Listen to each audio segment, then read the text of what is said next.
اللہ کرے سب سے پہلے اللہ تعالیٰ مجھے اس پر عمل پیرا کرے، اور جو بھی سن رہے ہیں میں اللہ سے امید رکھ کے سنانا چاہتا ہوں، اور اللہ سے بھی بہت قوی امید رکھتا ہوں کہ آپ سب حضرات بھی انشاءاللہ اس پر عمل کرنے کی کوشش کریں گے۔ تو میرے محترم بھائی بزرگ و دوستو، اللہ تعالیٰ نے قرآن کریم میں حضرت نبی کریم صلی اللہ علیہ وسلم کے جو بعثت کے جو مقاصد بیان کیے ہیں، وَيُعَلِّمُهُمُ الْكِتَابَ وَالْحِكْمَةَ وَيُزَكِّيهِمْ، اللہ تعالیٰ نے فرمایا اللہ کے نبی صلی اللہ علیہ وسلم امت کو کتاب کی تعلیم اور کتاب اور حکمت کی تعلیم کے لیے اللہ نے مبعوث فرمایا، اور آگے فرمایا وَيُزَكِّيهِمْ، اور تزکیہ نفس کے لیے مبعوث فرمایا۔ تو تزکیہ نفس سمجھنے سے پہلے یہ سمجھنا ہے کہ جس طرح شریعت میں اوامر و نواہی ہیں، بہت سے باتوں کا اللہ تعالیٰ نے ظاہری اعمال میں کرنے کا حکم دیا کہ نماز پڑھو، زکوٰۃ ادا کرو، روزہ رکھو، حج کرو وغیرہ، اسی طرح نواہی ہیں، بہت سے کاموں کو نہ کرنے کا حکم دیا گیا ہے، منع کیا گیا ہے، یہ مت کرو، جیسے زنا مت کرو، شراب مت پیو، اور جو ہے زنا مت کرو، چوری مت کرو۔ تو اسی طرح نواہی بھی ہے۔ یہ تو ہے ظاہری اعمال میں اوامر و نواہی۔ اسی طرح باطنی اعمال ہیں جو ظاہر میں نظر نہیں آتے، جن کو ہم اخلاق فاضلہ اور اخلاق رذیلہ کہتے ہیں۔ جس طرح اوامر و نواہی پر عمل کرنا اور نہ کرنا واجب ہے، اسی طرح اخلاق فاضلہ پر عمل کرنا واجب ہے، اخلاق رذیلہ سے بچنا واجب ہے۔ عام طور پر یہ دیکھا جاتا ہے کہ جو بے دین قسم کے لوگ ہوتے ہیں وہ ظاہری اعمال کی آزمائش میں پھنستے ہیں۔ مثال کے طور پر نماز نہیں پڑھتے، یا چوری کی عادت ہے، شراب کی عادت ہے، یا بدکاری میں مبتلا ہیں۔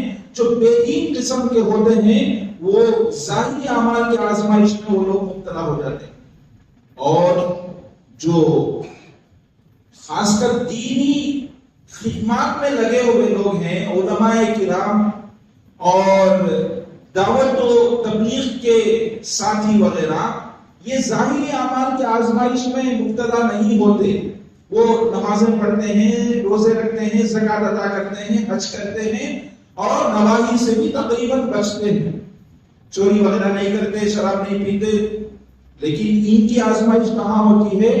خاص کر ہماری آزمائش جو دینی خدمت میں لگے ہوئے ہیں، یہ اخلاق فاضلہ، اخلاق رذیلہ میں آ کر ہم لوگ پھنس جاتے ہیں۔ جتنا آدمی چاہے عالم دین ہو یا چاہے وہ دعوت و تبلیغ کی خدمت میں لگا ہو، جیسے جیسے جیسے وہ اس میں آگے بڑھتا رہتا ہے، ویسے ویسے ویسے وہ اخلاق رذیلہ میں مبتلا ہوتا جاتا ہے، لیکن اسے احساس تک نہیں ہوتا۔ وہ دوسروں کے لیے تو رہبر ہوتا ہے، دوسروں کے لیے تو وہ جنت کے راستے بتاتا ہے، لیکن ہم اخلاق رذیلہ میں پھنستے ہوئے اس سے زیادہ اپنے دین کو اندرونی طور پر بگاڑتے ہیں کہ ہمیں سمجھ میں نہیں آتا۔ ہم اپنے خدمات میں تعالی اور تکبر میں مبتلا ہوتے جاتے ہیں۔ جیسے اخلاق فاضلہ کیا ہے؟ جیسے اخلاص کا ہونا، توکل کا ہونا، صبر کا ہونا، شکر کا ہونا، یہ اخلاق فاضلہ ہے جن کا تعلق ظاہر سے نظر نہیں آتا، یہ باطنی تعلق ہے۔ اور ایسے ہی اخلاق رذیلہ، ان کا تعلق بھی باطن سے ہے، جیسے ریاکاری، تکبر، حسد، یہ چیزیں باطن سے ہیں، یہ ظاہر میں کسی کو نظر نہیں آتے، اور ظاہر میں دکھتے ہیں بہت بڑے دیندار، لیکن ہم اپنے برادری سے حسد میں مبتلا ہوتے ہیں کہ فلاں جو ہے مدرسہ اتنا ترقی کر لیا، فلاں ایسے اس کی اتنی شہرت ہو گئی، میری نہیں ہوئی، وہ فلاں جگہ کر رہا۔ یا تو حسد، یا اگر ہم خود ترقی پر ہیں تو ریاکاری، تکبر، عجب، ان چیزوں میں مبتلا ہو کر پھنس جاتا۔ تو تو اخلاق فاضلہ میں بڑھوتری کا ہونا اور اخلاق رذیلہ کو ختم کرنا، اسی کا نام ہے تزکیہ نفس. اسی کو قرآن کریم میں وَيُزَكِّيهِمْ سے بیان کیا گیا. اور یہ تجربے سے علماء کرام نے، مشائخ اعظام نے، صوفیہ حضرات نے یہ بیان کیا ہے کہ عموماً کسی شیخ کے پاس گھٹنے ٹیکے بغیر، کسی بڑے صوفی کے پاس ہمیں جو ہے وہاں ان کے پاس اپنی اصلاح کیے بغیر، اپنے آپ کو فنا کیے بغیر، اپنے آپ کو مٹائے بغیر یہ چیز اتنا آسانی سے حاصل نہیں ہوتی. ان کے پاس جانا پڑتا ہے. لِكُلِّ فَنٍ رِجَالٌ، ہر فن کا ایک ماہر کار ہوتا ہے، اس کے پاس جا کر سیکھنا پڑتا ہے. سلائی سیکھنا ہے تو ٹیلر کے پاس جاؤ، اور اگر مستری کا کام سیکھنا ہے تو مستری کے پاس، الیکٹریشین کا کام سیکھنا ہے تو الیکٹریشین کا کام اس کے پاس جاؤ، اگر فتویٰ لینا ہے تو مفتی کے پاس جاؤ، حفظ کرنا ہے تو حافظ صاحب کے پاس جاؤ. اسی طرح اگر اپنے اخلاق فاضلہ میں ہمیں جو ہے جنا پیدا کرنا ہے اور اخلاق رذیلہ کو ہمیں جو ہے مٹانا ہے، کچلنا ہے، تو کسی اللہ والے کے پاس جا کر اپنے گھٹنے ٹیکنے پڑے. ورنہ جو ہے ہم ایسے ہی ہماری زندگی گزر جاتی ہے، ہم ایسے ہی ہمیں پتا بھی نہیں چلتا کہ ہم اندرونی طور پر کتنے حسد میں مبتلا ہیں، کتنے تکبر میں مبتلا ہیں، کتنا ریاکاری ہے، اور ایسی بہت سی چیزیں ایسی بنتی رہتی ہیں اندر، اور ان کا ظاہر کرنا واجب ہے لیکن ہم اس کو واجب نہیں سمجھتے. یہ علماء کی برادری ہے، میں علماء کے سامنے کہہ رہا ہوں، ہم اس کو واجب نہیں سمجھتے. اور اگر کسی شیخ کے پاس بھی جاتے ہیں تو رسماً جا کر کے ان کے پاس، کبھی کبھار ان کے پاس جا کر کچھ وظائف وغیرہ لے کر آ جاتے ہیں، بس سمجھتے ہیں کہ میں بیعت کر لیا اور میں وظائف پڑھ رہا ہوں، میرے اخلاق سدھر گئے. نہیں، اس سے نہیں ہوتا. ان کے پاس مسلسل بیعت ضروری نہیں ہے. جو مشائخ اعظام کہتے ہیں بیعت اصل نہیں ہے، اصلاح نفس اصل ہے. اصلاح نفس اصل ہے. تو ان کے پاس جاتے آتے جو ہمارے اخلاق رذیلہ ختم ہوں گے، اور یہ ہماری بیماری ہمیں پتہ بھی نہیں چلتی، یہ انہی کو پتہ چلتی. مثال طور پر تکبر ایک چیز ہے اور عزت نفس ایک چیز ہے. دونوں میں فرق کرنا ہمارے لیے مشکل ہے. تکبر اور عزت نفس، ذلت نفس سے بچنا بھی ضروری ہے، تکبر سے بچنا بھی ضروری ہے. تکبر کیا؟ اپنے آپ کو بڑا سمجھنا، دوسروں کو چھوٹا سمجھنا. اور عزت نفس بھی ضروری ہے، اپنے نفس کو ایک دم ذلیل کرنا، اس سے بچنا بھی ضروری ہے. لیکن اس کے درمیان کوئی فرق نہیں کر سکتا. کوئی شیخ کامل ہی اس کو پہچان کر آپ کی یہ چیز کو دور کر سکتا. اسی پر میں حضرت ڈاکٹر عبدالحی صاحب رحمۃ اللہ علیہ جو اپنے شیخ کے بارے میں سنائے ہیں وہ میں سناتا ہوں. وہ حضرت ڈاکٹر عبدالحی صاحب نور اللہ مرقدہ، حضرت مولانا اشرف علی تھانوی نور اللہ مرقدہ کے اجل خلفاء میں سے ہیں. حضرت مولانا مفتی تقی عثمانی صاحب دامت برکاتہم، حضرت مولانا مفتی رفیع عثمانی صاحب رحمۃ اللہ علیہ کے شیخ تھے وہ حضرت. تو حضرت ڈاکٹر عبدالحی صاحب عارفی نور اللہ مرقدہ ایک جگہ بیان کرتے ہیں کہ میں نے خود اپنے آنکھوں سے دیکھا کہ میرے شیخ حضرت مولانا اشرف علی تھانوی نور اللہ مرقدہ ایک مرتبہ دہلی کی کسی مسجد میں بیان کر رہے تھے. بیان کے درمیان میں حضرت کے منہ سے خطا کے طور پر ایک جملہ نکل گیا کہ یہ بات صرف میں کہہ سکتا ہوں، یہ بات صرف میں سنا سکتا ہوں. میں تحدیث بالنعمت، حضرت نے یہ بھی صراحت فرمایا کہ میں تحدیث بالنعمت کے طور پر کہہ رہا ہوں کہ یہ بات صرف میں سنا سکتا ہوں، کوئی دوسرا نہیں سنا سکتا. حضرت نے کہنے کا کہہ دیا، فوراً پورے اتنے بڑے مریدین کے مجمع میں حضرت کو احساس ہوا کہ میں جو ہے میں نے تکبر کر دیا. میں یہاں تحدیث بالنعمت کے پردے میں، تحدیث بالنعمت کے آڑ میں آج تکبر میں مبتلا ہو گیا. کہتے ہیں حضرت ڈاکٹر صاحب کہ حضرت اسی وقت فوراً 3 مرتبہ استغفار پڑھے، استغفر اللہ استغفر اللہ استغفر اللہ. بھرے مجمع میں حضرت نے 3 مرتبہ استغفار پڑھا کہ آج میں نفس کے اس مکر میں مبتلا ہو گیا، میں تحدیث بھی نعمت کہتے کہتے تکبر میں مبتلا ہوں۔ 3 مرتبہ حضرت نے وہی استغفار پڑھا۔ تو کہتے ہیں کہ توبۃ العلانیۃ بالعلانیۃ، توبۃ السر بالسر، آدمی خفیہ گناہ کرے تو خفیہ توبہ کر لے، علانیہ گناہ کرے تو علانیہ توبہ کرے۔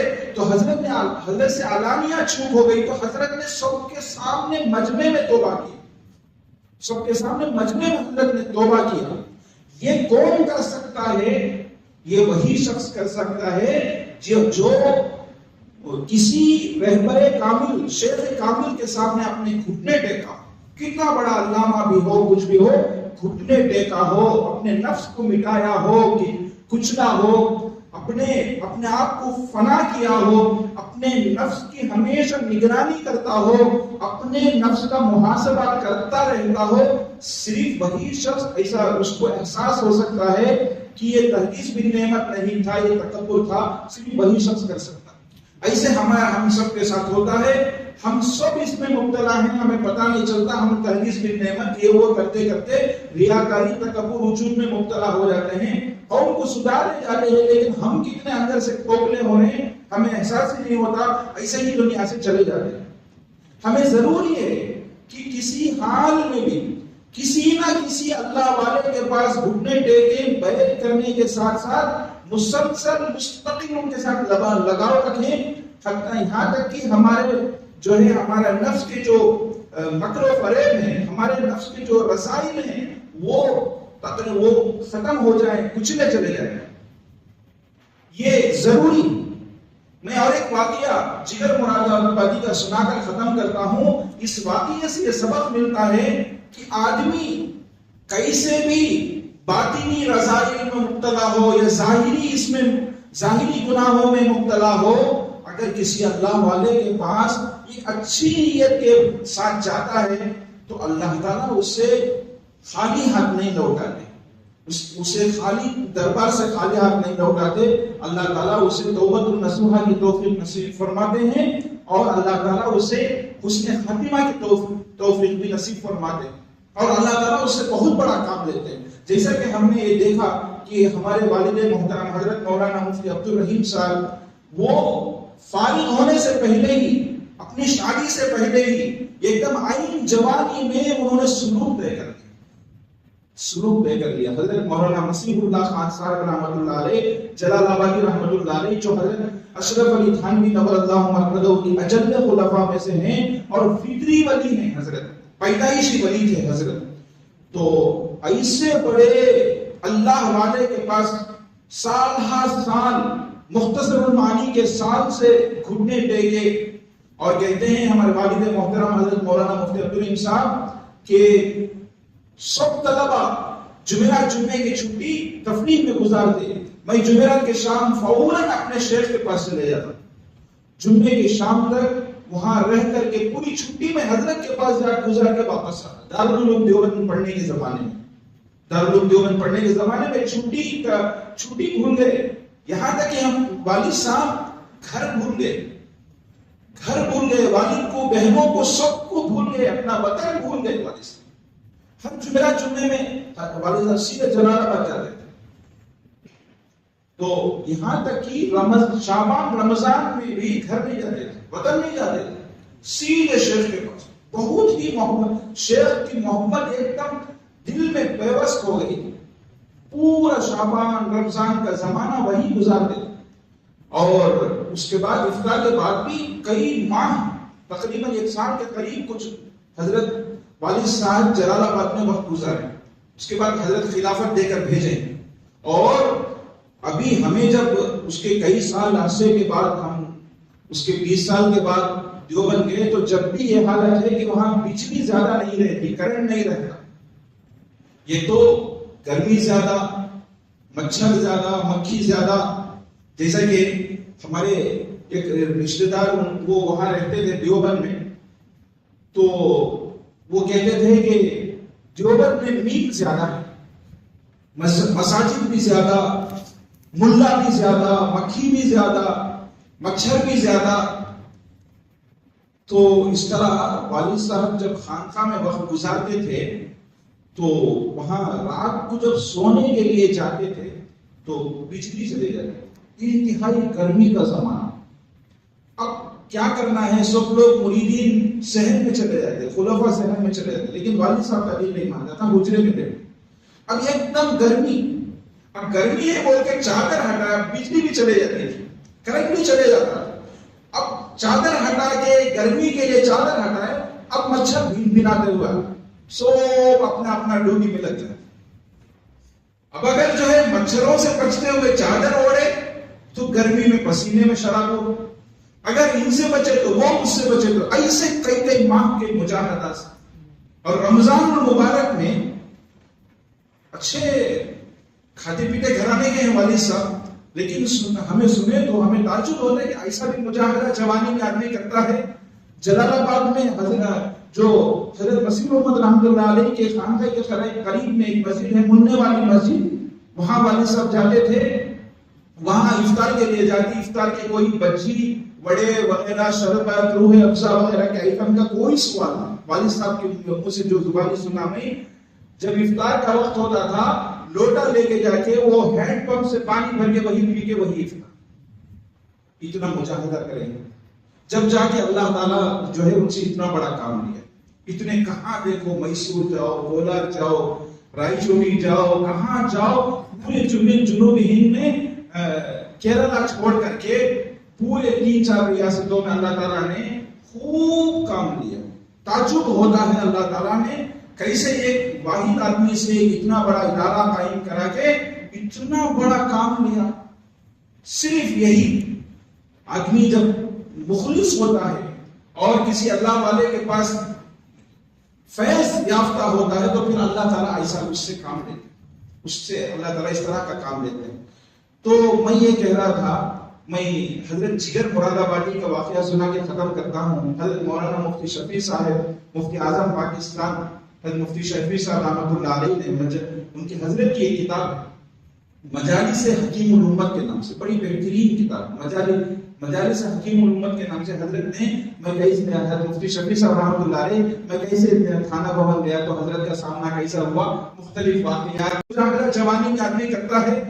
جلال آباد میں جو حضرت مسیح محمد رحمۃ اللہ علیہ کے خانقاہ کے قریب میں ایک مسجد ہے، مننے والی مسجد، وہاں والد صاحب جاتے تھے. وہاں افطار کے لیے جاتی، افطار کے کوئی بجی وڑے وغیرہ شربت روح افزا وغیرہ کے آئٹم کا کوئی سوال نہیں. والد صاحب کے منہ سے جو زبانی سنا میں، جب افطار کا وقت ہوتا تھا لوٹا لے کے جا کے وہ ہینڈ پمپ سے پانی بھر کے وہی پی کے وہی افطار. اتنا مجاہدہ کریں گے جب جا کے اللہ تعالیٰ جو ہے ان سے اتنا بڑا کام لیا.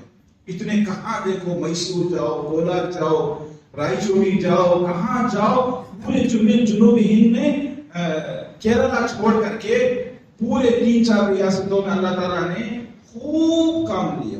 تعجب ہوتا ہے اللہ تعالیٰ نے کیسے ایک واحد آدمی سے اتنا بڑا ادارہ قائم کرا کے اتنا بڑا کام لیا. صرف یہی آدمی جب مخلص ہوتا ہے اور کسی اللہ والے کے پاس فیض یافتہ ہوتا ہے تو پھر اللہ تعالیٰ ایسا اس سے کام لیتے ہیں، اس سے اللہ تعالیٰ اس طرح کا کام لیتے ہیں.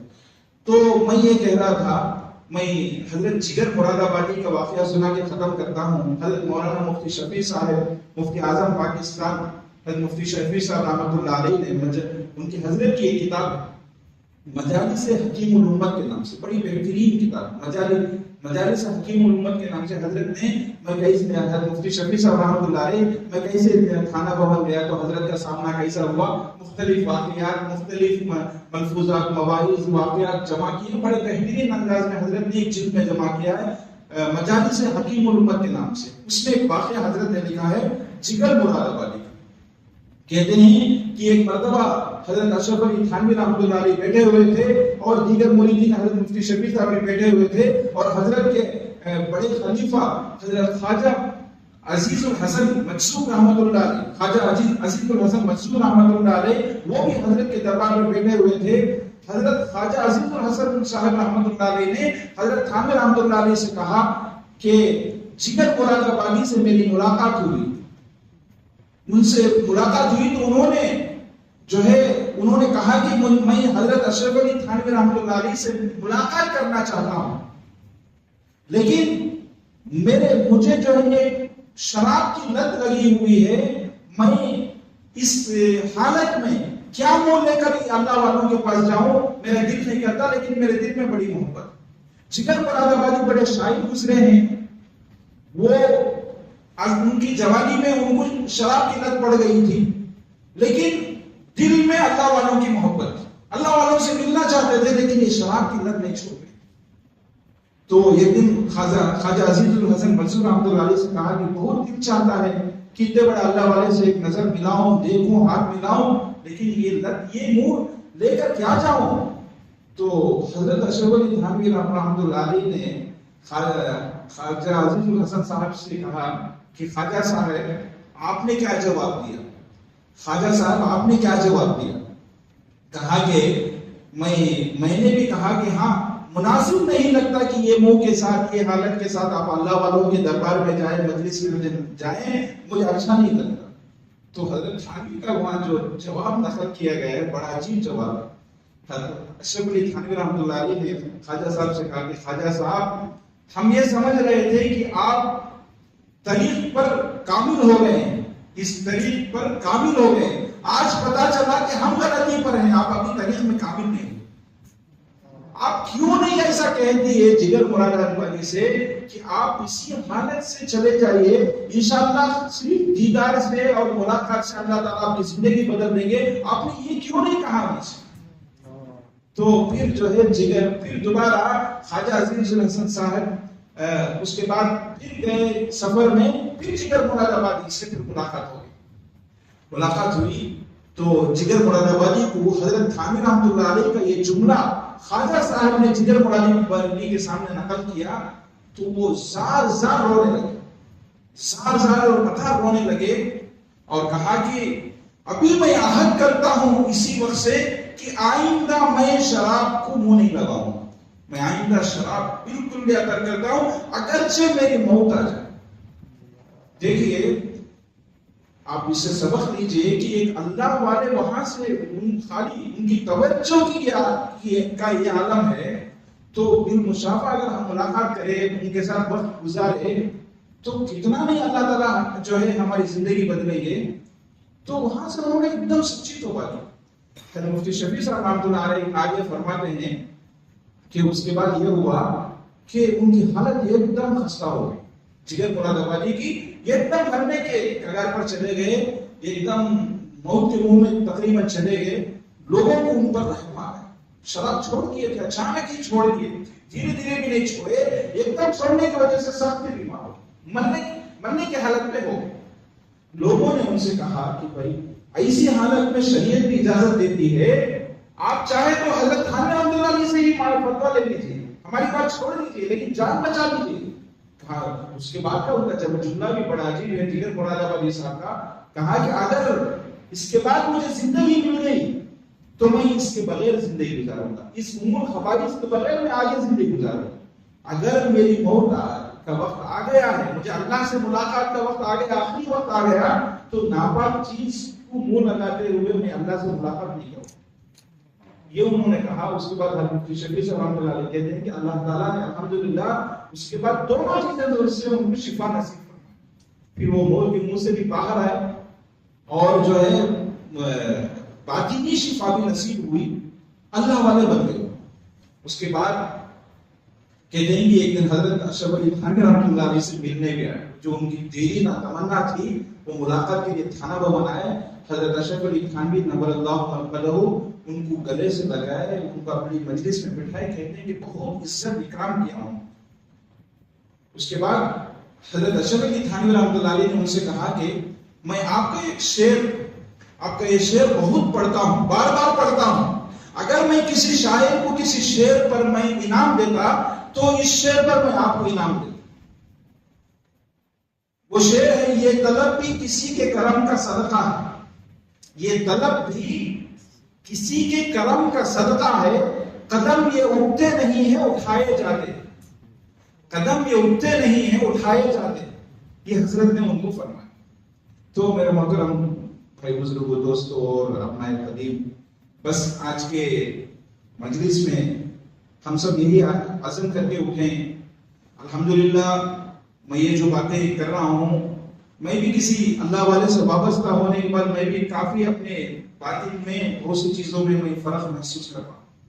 پہلے جو زندگی میں بے سکونی تھی، بہت سکون آ گیا ہے زندگی میں۔ زندگی وہی ہے، زندگی میں کوئی ایسا نہیں کہ بہت کچھ مل گیا، لیکن ان سے ملاقات کے بعد خالی 2-3 دن کے لیے جاتے ہیں ہم، صرف جو ہے وہ کچھ بھی سلوک کا بھی سین پہ بھی ہمیں سین کا پہلا شوچا بھی ابھی نہیں جو ہے اسے چھوئے نہیں ہیں، لیکن بہت فرق محسوس کرتے ہیں۔ اس لیے آپ حضرات سے آج میں ایک درخواست کے طور پر کہتا ہوں کہ آپ حضرات جو ہے اس میں دینی خدمات میں لگے ہوئے ہیں، امت کی بڑی فکر کرتے ہیں، امت کو بڑی رہبری کرتے ہیں، لیکن اس سے زیادہ اپنی ذات کی فکر کیجئے، اپنے باطنی رسائل کے اصالے کے لیے اس کی کوشش کیجئے۔ جو بھی آپ جس اللہ والے سے بھی آپ کو عقیدت ہو، اس سے ضرور تعلق رکھیے، اس سے بیعت ہوئیے۔ خالی بیعت ہونا یہ رسمی چیز ہے، بیعت ہونے کے بعد جو اصل چیز ہے نفس کی اصلاح، اس میں مسلسل مرد دم تک لگے رہے۔ اللہ تعالیٰ ہمیں کہنے سننے زیادہ عمل کرنے کی توفیق